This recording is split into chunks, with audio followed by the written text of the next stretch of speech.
Seniman tradisi yang ada di nagari-nagari, di kampung-kampung, itu kalau sudah tampil di taman budaya, mereka sangat bangga.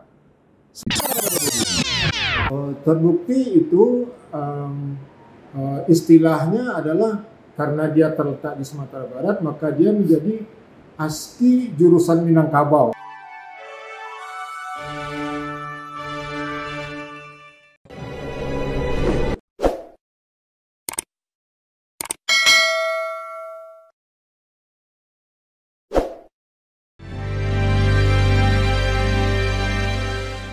Assalamualaikum warahmatullahi wabarakatuh.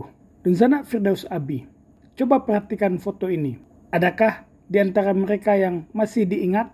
Salah seorang di antaranya adalah sosok yang melegenda dalam bidang kebudayaan di Sumatera Barat. Barangkali tak banyak lagi yang mengenal atau tahu dengan sepak terjangnya dalam pembaharuan kebudayaan di Sumatera Barat ini. Belum lama ini, pemerintah Provinsi Sumatera Barat memberikan anugerah kebudayaan kepada Bustanul Arifin Adam untuk kategori pembaharu. Di antara karya monumentalnya dalam upaya pemajuan kebudayaan tersebut adalah mendirikan ASKI Padang Panjang yang kini menjelma menjadi ISI Padang Panjang, serta turut bersama seniman dan budayawan Sumba mencetuskan adanya kawasan kebudayaan di Kota Padang, ibu kota Sumatera Barat. Bagaimana sosok perjuangannya? Ikuti penjelasan Indra Utama, putra dari Bustanul Arifin Adam, sesaat setelah menerima anugerah kebudayaan tersebut. Terima kasih ya di atas kesempatan ini. Jadi memang betul pada acara ulang tahun Sumatera Barat kali ini, ayah saya almarhum Bustanul Arifin Adam mendapatkan anugerah kebudayaan dari pemerintah Sumatera Barat, Provinsi Sumatera Barat, tentu saja melalui Dinas Kebudayaan dan Taman Budaya. Jadi secara pribadi dari pihak keluarga kami mengucapkan terima kasih kepada pemerintah Provinsi Sumatera Barat, kepada Dinas Kebudayaan, kepada Taman Budaya, kemudian kepada tim yang memilih ayah saya untuk mendapatkan anugerah kebudayaan. Saya tahu di antara tim itu ada nama-nama Hasril Caniago, ada Ibu Utama, dan ada yang lain-lainnya. Gitu. Kemudian mungkin semalam saya sudah mendapatkan menerima anugerah kebudayaan itu mewakili keluarga. Di situ ditulis Bustanul Arifin Adam dalam kategori pembaru. Jadi saya sendiri sebenarnya pun mesti menjelaskan tentang ayah saya ini, gitu. Jadi dimulai dari beliau, ayah saya ini pulang dari perantauannya di Jakarta setelah kalah. Beliau ikut berjuang PRRI, kemudian PRRI kalah dan kemudian beliau merantau ke Jakarta.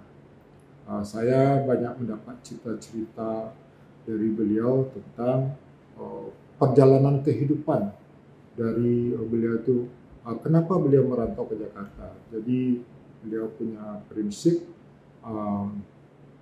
kalau tapi di ujung badia, tapi di pangkal badia, paika ujung badia di situ. Jadi merantau ke Jakarta dan di Jakarta itu namanya orang kalah PRRI, beliau bekerja dalam bidang pariwisata tapi sebagai pegawai rendahan saja di Jakarta tahun 60-an. Tapi kemudian karena beliau menguasai 5 bahasa asing, 5 bahasa asing. Sebelumnya beliau sekolah musik di Belgia dari tahun 50 sampai tahun 56. Tidak pulang-pulang belajar musik dengan adiknya yang buta, namanya Irsan Adam. Kemudian beliau menguasai bahasa di Eropa itu, bahasa Jerman, bahasa Belanda, bahasa Prancis. Kemudian beliau menguasai bahasa Inggris dan sedikit bahasa Jepang. Nah, karena beliau menguasai 5 bahasa itu, kemudian beliau mendapatkan privilege berkantor di Hotel Indonesia. Pada tahun 60-an itu Hotel Indonesia baru satu-satunya hotel yang terbaik di Jakarta itu. Tetapi kemudian beliau pulang kampung pada tahun 66. Dan lebih tepatnya sebenarnya beliau dipanggil pulang oleh Bapak Gubernur Harun Zain masa itu. Jadi Pak Gubernur Harun Zain, kita tahu beliau menjadi gubernur, kemudian dengan konsep utamanya itu adalah mengembalikan harga diri orang Minangkabau setelah kalah PRRI, dan dengan istilah membangkit batang Karandam. Begitu. Jadi ayah saya dengan Pak Harun Zain ini, Gubernur Harun ini, dia kenal, dia berteman baik. Dan kemudian Pak Harun Zain karena dengan konsepnya membangkit batang Karandam, memanggil pula para cendekiawan, para orang-orang yang ilmuwan itu pulang untuk sama-sama membangun Sumatera Barat. Jadi ayah saya pada waktu itu dipanggil pulang oleh Gubernur Harun Zain untuk membangun dalam bidang kebudayaan. Pulanglah tahun 66 itu, dan kemudian beliau menjadi salah seorang dari pendiri ASKI Padangpanjang. ASKI Padangpanjang, Akademi Seni Karawitan Indonesia di Padangpanjang itu pada waktu itu sebenarnya belum berdiri sebagai sebuah perguruan tinggi secara tersendiri. Pada awal-awalnya itu merupakan cabang atau filial dari ASKI Surakarta. Para ASKI Surakarta. Jadi terbukti itu istilahnya adalah karena dia terletak di Sumatera Barat, maka dia menjadi ASKI jurusan Minangkabau. Sementara ASKI yang ada di pusatnya itu ya ASKI yang milik orang Jawa lah, seperti itu. ASKI Surakarta Jawa. Dan mahasiswa ASKI tamatan pertama itu pengujinya didatangkan dari Surakarta. Tapi kemudian lembaga ini berkembang menjadi Sekolah Tinggi Seni Indonesia. Dia berdiri sendiri terlebih dahulu, tidak lagi menyantol ASKI Surakarta, kemudian dia berkembang menjadi Sekolah Tinggi Seni Indonesia, dan sekarang menjadi Institut Seni Indonesia. Di awal-awal berdirinya ASKI itu tahun 66 itu saya tahu betul itu karena saya ada di sana walaupun masih kecil. Jadi ayah saya pada waktu itu mendirikan ASKI itu bersama kawan-kawannya. Waktu itu kawan-kawan budayawan di Sumatera Barat ini boleh dihitung dengan jari saja. Jadi saya masih ingat itu ada Pak Khairul Harun, ada Pak Rustam Anwar, Anafis, kemudian ada Om Fahmi, terus ada beberapa budayawan lain itu memberikan dukungan yang kuat untuk berdirinya ASKI ini. Nah, berdirinya ASKI ini pada waktu itu dosen-dosennya juga sangat kurang. Tetapi ayah saya pada waktu itu mengambil sebuah kebijaksanaan melibatkan kesenian-kesenian tradisi yang ada di seluruh nagari yang ada di Minangkabau ini, dan seniman-seniman tradisi itu diajak untuk menjadi dosen luar biasa namanya di ASKI itu, untuk mengajarkan talempong paci, mengajarkan tari-tari tradisi seperti tari tari manca, tari sadu, tari-tari piring dan segala macamnya itu. Dan itu sebenarnya memberikan ruang kepada seniman-seniman tradisi itu untuk dia merasa seperti sangat dihargai karena ini lembaga pendidikan seni yang mendatangkan mereka untuk mengajar. Kemudian dengan kelompok-kelompok seni yang datang dari kampung-kampung itu terus mengajar kesenian-kesenian, bentuk-bentuk kesenian itu di ASKI Parangpanjang.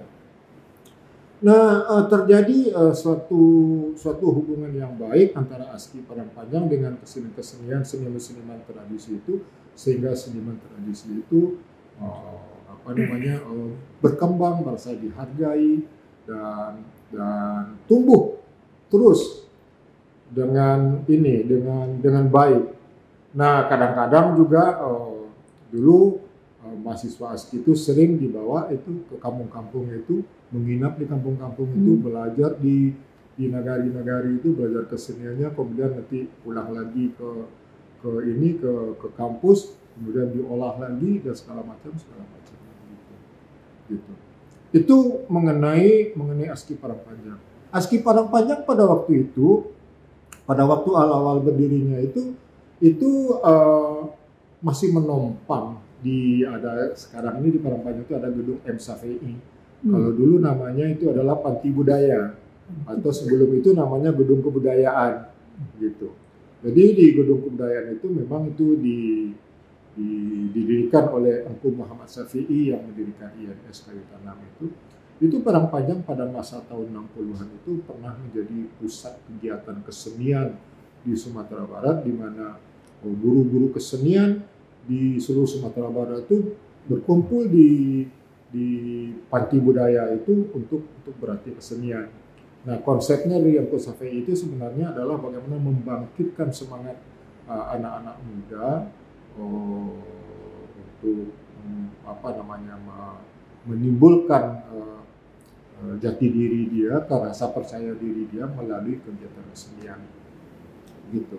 Dan kemudian ketika ayah sudah pulang dari rantau, meminjam gedung Panti Budaya itu atas seperti tadi yang sudah saya sebutkan, atas panggilan dari Gubernur Hamzah. Nah, kemudian Gubernur Hamzah memang mensupport ASKI itu, dan kemudian mengusahakan ada dana, dibangunlah ASKI di tempat yang sekarang ini. Yang pertama dibangun itu adalah di sebuah auditorium yang besar, namanya Gedung Auditorium ASKI Parangpanjang. Nah, untuk mengenang jasa beliau, ayah saya Bustanul Arifin Adam, sekarang namanya Auditorium Bustanul Arifin Adam ISI Parangpanjang. Nah, di auditorium itu itu menjadi gedung yang paling bagus dulu di Sumatera Barat. Saya tahu betul itu bagaimana ayah saya kemudian mencoba berhubungan dengan GDR Rockefeller di Amerika untuk meminta bantuan dari segi pengisian gedung itu. Jadi kemudian itu diluluskan dan mendapatkan bantuan lighting sound system yang pada masa itu sangat paling bagus di Sumatera Barat. Nah, masa itu sering datang itu menteri tamu-tamu ayah saya dari luar negeri, dari Eropa terutama, kawan-kawan dia datang, kemudian selalu membuat pertunjukan. Lantas kemudian ayah kemudian diminta oleh Pak Isrin Nurdin, Profesor Isrin Nurdin. Pada waktu itu dia adalah, kalau tidak salah, dia rektor IKIP Padang, yang merangkap menjabat sebagai Kakanwil Dikbud, kepala kantor wilayah pendidikan dan kebudayaan, yang sekarang menjadi kantor dinas pendidikan dan kebudayaan itu. Waktu itu kantornya di Ujung Gurun. Saya sering tuh mendampingi ayah saya untuk 3 kali seminggu ayah merangkap dari Direktur ASKI Parangpanjang menjadi asisten bidang kebudayaan di Kanwil Dikbud itu. Iya. Jadi 3 kali seminggu ayah datang ke Padang, kemudian 3 kali seminggu ayah ada di ASKI Padang Panjang. Nah, pada waktu di ASKI di Kanwil Dikbud sebagai asisten bidang kebudayaan itu, beliau kapasitas beliau sebagai orang yang mencoba bagaimana membangunkan kebudayaan di Sumatera Barat ini menjadi lebih luas. Itu pun lagi-lagi tidak terlepas dari kebersamaan antara beliau dengan kawan-kawannya para budayawan yang ada di Sumatera Barat ini. Kembali saya sebut namanya, ada Om Fahmi, ada Pak Khairul Harun, kemudian ada Pak Yostek Helmi, kemudian Anafis, Rustam Anwar, terus dan ada beberapa orang yang sama-sama berjuang. Nah, melalui kapasitas beliau sebagai asisten bidang kebudayaan bersama kawan-kawan para budayawan, kemudian beliau sama-sama mengusulkan di Jalan Diponegoro yang sekarang ini di Padang ini itu dijadikan kawasan kebudayaan, ruang kebudayaan. Itu atas usulan saya tahu, itu saya dapat cerita betul dari ayah saya, kawasan Jalan Diponegoro ini menjadi kawasan kebudayaan. Maka kemudian muncullah itu yang namanya pada waktu itu PKP, Pusat Kesenian Padang. Dulu Pusat Kesenian Padang itu adalah lapangan bola, saya lupa namanya, lapangan Dipo. Kemudian di depan lapangan Dipo itu yang sekarang ini ada Museum Aditya Warman, itu adalah hasil daripada usulan dari para budayawan yang di dalamnya itu ayah saya dalam kapasitas beliau sebagai asisten bidang kebudayaan di Kanwil Dikbud. Itu mendapat restu dari Gubernur Hansen, kemudian juga pada waktu itu kawan beliau menjadi wali kota Padang. Saya masih ingat namanya Bapak Akhirul Yahya. Pasti ingat saya itu. Jadilah ini Jalan Diponegoro ini menjadi kawasan kebudayaan. Kemudian PKP itu sejak berdirinya itu sudah berkumpul ke seniman-seniman di sana. Saya termasuk orang yang ikut berkumpul walaupun umurnya masih 16 tahun pada waktu itu, berkumpul di PKP itu dengan seniman. Kehidupan kesenian betul-betul menjadi sangat ramai anak muda pada waktu itu yang mengidolakan, mengharapkan dirinya itu menjadi seniman, melihat aktivitas para seniman di Pusat Kesenian Padang. Ada satu tempat mereka melukis, teman-teman dari sasri itu dia melukis, ada yang main teater, baca puisi, sastra, kemudian di belakang itu ada ada warung-warung tempat berkumpulnya para budayawan itu. Dan saya kira kebijakan-kebijakan dalam bidang kebudayaan di Sumatera Barat ini itu munculnya dari diskusi-diskusi para budayawan itu di Pusat Kesenian Padang. Pusat Kesenian Padang kemudian berkembang, dia menjadi Taman Budaya Sumatera Barat gitu. Ini mungkin karena ada kebijakan pemerintah dari pusat bahwa seluruh Sumatera Barat di seluruh Indonesia, setiap provinsi ada Taman Budaya. Taman Budaya itu tentu saja untuk memberi ruang kepada para seniman, para budayawan untuk mereka berkreasi. Saya termasuk orang yang yang bergiat di dalam kesenian. Saya sekolah di INS Kayu Tanam, tapi saya sering ke Padang. Kemudian saya bergaul dan ikut dengan grup Bumi Teater pimpinan Pak Wisran Hadi pada tahun 76 itu berdiri Bumi Teater itu. Kemudian saya kalau istilah Pak Islan tadi Bumi Teater kelompok IMS Kayu Tanam.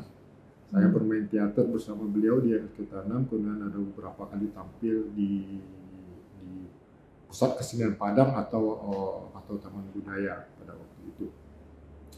Taman Budaya memang betul-betul menjadi suatu tempat yang menjadi kebanggaan bagi para pelaku seni di seluruh Sumatera Barat.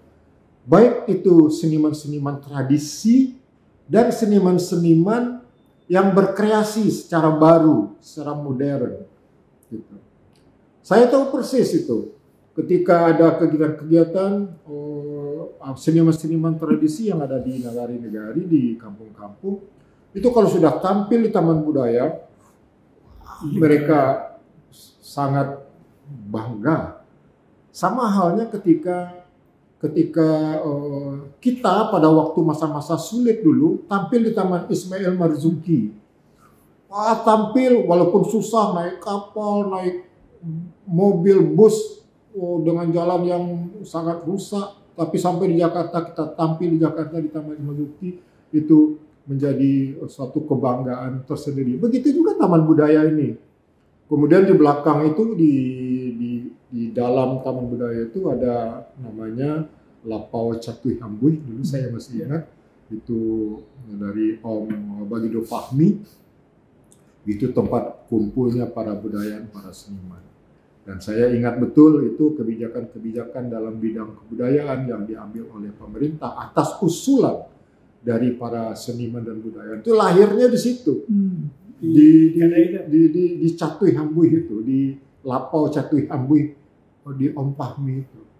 Dulu pernah ada suatu kebijakan bahwa di seluruh negari di Sumatera Barat ini didirikan Medan Nambah Paneh. Gitu. Itu lahirnya dari sana itu ide itu. Dan itu didukung oleh gubernur, saya lupa gubernurnya yang mana, tapi kemudian berdirilah Medan Nambah Paneh. Medan Nambah Paneh kemudian ada yang dipakai, ada juga yang tidak dipakai walaupun sudah dibangun, tapi sering juga dipakai. Saya sering berkeliling juga ketika melakukan penelitian tentang kesenian tradisi, silat terutama tari tradisi, itu yang digunakan itu adalah Medan Nambah Paneh itu. Orang main randai di sana itu, main musik, talempong, menari, dan segala macam. Itu kebijakan kebudayaan, pekan budaya dan segala macam itu lahirnya dari Taman Budaya itu.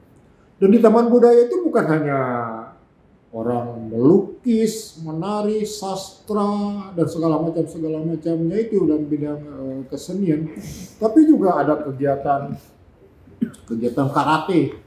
Itu dulu ada Bang Makmur Hendrik, dia buka suatu kegiatan karate Pak Bambu namanya itu di pelataran Taman Budaya itu betul-betul menjadi kegiatan kebudayaan yang sangat heboh di Sumatera Barat gitu.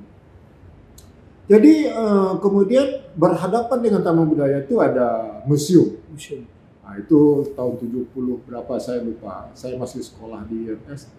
Dari itu semua itu berdirinya museum sebagai lembaga kebudayaan, berdirinya Taman Budaya sebagai lembaga kebudayaan, itu betul-betul lahir dari ide-ide, usulan-usulan para budayawan yang salah satunya adalah ayah saya dalam kapasitas beliau sebagai asisten bidang kebudayaan, kemudian sebagai orang yang membangun kebudayaan di ASKI Padang Panjang.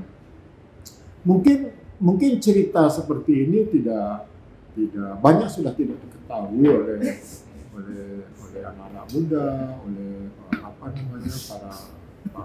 para seniman yang sekarang ini begitu. Dan ini perlu diinformasikan. Ini adalah berkaitan dengan ayah saya mendapatkan anugerah kebudayaan sebagai pembaru katanya itu di dalam bidang kebudayaan. Saya sebagai anak beliau bersyukur setelah beliau meninggal tahun 95, 29 tahun, hampir 30 tahun kemudian ada penghargaan seperti ini. Tapi tentu ini harus dijelaskan kontribusinya seperti apa. Gitu. Ya, yang namanya Bustanul Arifin Adam ini sebagai pembaru kebudayaan katanya. Itu tadi sudah saya ceritakan. Sampai jumpa.